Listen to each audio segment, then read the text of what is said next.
Wout van Aert does it with aggressive racing, pulls off stage 7 of the Vuelta España 2024 here in Córdoba, and does it thanks to 2023 Vuelta España overall winner, Visma Lease bike teammate Sepp Kuss.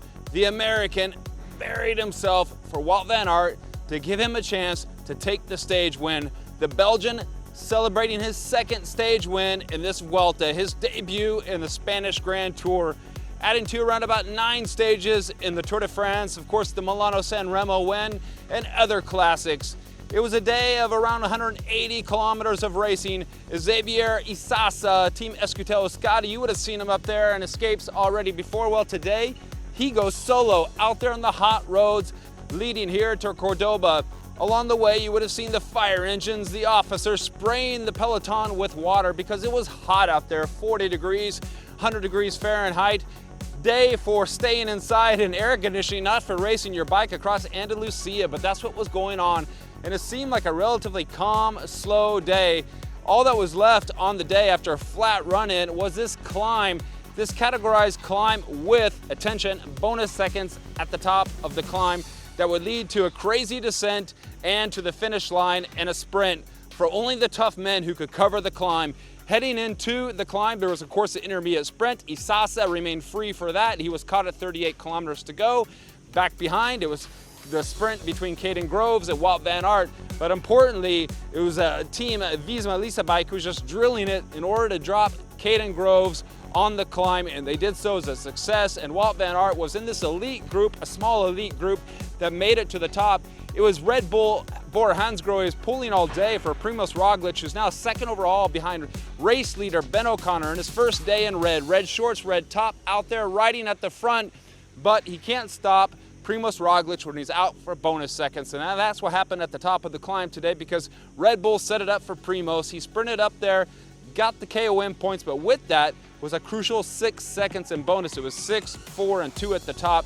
So Sepp Kuss got the 4 seconds and Richard Carapaz got 2 seconds. On that climb, take note, because Kian Uteberg's Sepp's teammate was dropped. He's not having a great Vuelta España. Also was Tyne Rensman from Team Ineos Grenadiers having a tough day out there. And we mentioned Caden Groves because at the top of the climb, when he finally got up there, he was going over the top of the climb, and then Nairo Quintana moves right.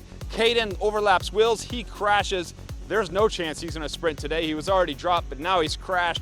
And bad news for his lead-out man, Ed Plancart, because he crashed later on. So opposite to Kudik not having a great day out there, but we were watching the action up front because it was Marc Soler out on the attack, doing a solo move. And in that group, it was Pavel, Sivakov, Adam Yates, his teammates. Also in there is Sepp Kuss looking after Wout van Aert. As they were going downhill, Marc Soler timed it right. It was this Solerism, and he was out there on the hunt for a stage win. Around about 20 kilometers to go, he shot free. Sepp Kuss and the other riders were controlling things behind.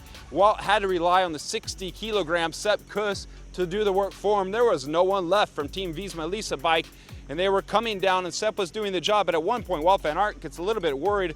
Around about 10 kilometers to go, I think it was, Wout van Aert shot out to try to pull back Marc Soler by himself, who had around 20 seconds, to reach around 20 seconds at one point.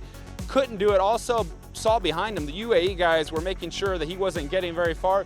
Wout van Aert said, hold up, wait, I'll just wait for the sprint. Sepp Kuss brought it back up, and then Sepp Kuss continued his drilling, driving it to the line for Wout van Aert. And finally, at 3.5 kilometers to go, they bring back Marc Soler. Marc Soler's day was over. And in fact, afterwards, when I interviewed Sepp Kuss about the action, Marc Soler rode by and waved at Sepp Kuss. All's good between Soler and Kuss, even though Sepp Kuss ensured Marc Soler wouldn't win on today's stage 7 in the Vuelta España.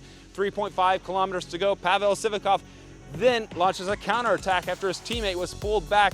He was pounding, hammering all the way to the line. It was Red Bull, Bora Hansgrohe drilling it. Vlasov came up to the front. I don't think Primoz Roglic knew where the finish line was exactly. I think he had ideas in mind to go for the sprint. He can do it on some days like this. He bumped with Ben O'Connor, but there was no way, because Wout van Aert, his former teammate, was in that move, and he had designs, ideas on this sprint finish, especially after missing out the other day in Sevilla. And then who do we see? Well, it's Matthias Vacek You would have remembered him from earlier on in the Vuelta a España when he was attacking in the stage 2, but it was Vacek, the Czech rider, who hit out. He hit out early, but Wout van Aert was timing things to perfection. There in the green jersey, had a little bit of competition from the Groupama FDJ boys, especially for King Kung, Stefan Kung, who was up there in the fight for the sprint. But in third place, well, behind Vacek, who got second place, Wout van Aert celebrated the victory. Today was a Kern Farmer rider, it was Paul Miguel, who got third on the day, but the celebrations for Wout van Aert, getting the second stage win in the Vuelta a España, and all's great in the Visma Lisa Bike House. Besides the Kian Uterbrooks disaster on the climb today, frankly, he should be able to climb with those guys on a climb like that today, but he couldn't do it. But the celebration for Wout van Aert, the Belgian classic superstar here in the Vuelta a España, working for Sepp Kuss, and he'll be doing so in the many mountain stages to come. But today he's taking his victory in what was a hot day out there, 40 degrees. We saw the riders coming over the finish line, pouring water over their heads. Mike Woods was in that move. He was drenching himself with water. Sepp Kuss had to wipe off his face, sweating so much when we were interviewing him. Also, Tijn Rensman, we saw him getting into an ambulance. He was suffering from the heat there on the ground. They had to help him into an ambulance. We hope he's okay. We hope to get some updates from him soon to come. But today, getting more green jersey points along the way, throwing his hands up in victory, celebrating, it's Belgian Wout van Aert.